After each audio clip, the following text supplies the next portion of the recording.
Манастирот Добра вода, кој во последните децении бележи мощен динамичен развој, на 23 септември заокружи уште една успешна тековна година со добри постигнувања и зголемена популарност кај верниците. Управниот одбор на манастирот го одржа редовното годишно собрание, на кое е направен пресек на реализираните активности, а се потенцирани приоритетите за престојниот период.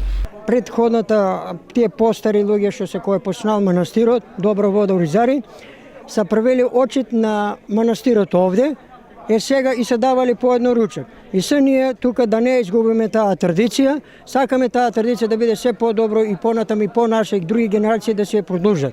Таа традиција почнаваме да правиме една помошна зграда за овие што ќе се дојдат гости, да ги причекуваме да имаме помошна зграда. Исто така планираме да направиме и кујна, од и кујната не више стара.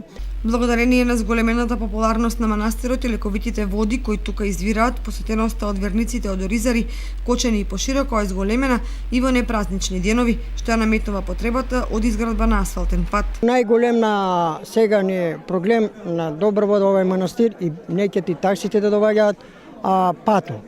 Патот додека не се направи асфалт, ти сите знаете какви коли имаме, модерни неќе да доваѓа. Оваа година, може да кажам слободно, летото, највише, не само од Оризари што имаме верници на туризам, од и многу ово место убаво, од Кочани највише и од другите места, ама од Кочани имаме највише, ама сите ни зборат дека патот не е добар. Значи ние сега очекуваме дека градоначалникот Никола Чулив дека ни обеќа дека за оваа година да биде пат асфалт.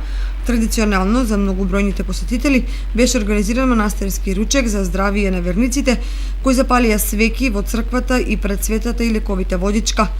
А меѓу посетителите беа и поранешниот и актуелниот градоначалник на општина Кочани, Радко Димитровски и Николчо Илиев, кои сестрадно се залагаа за развој на истиот.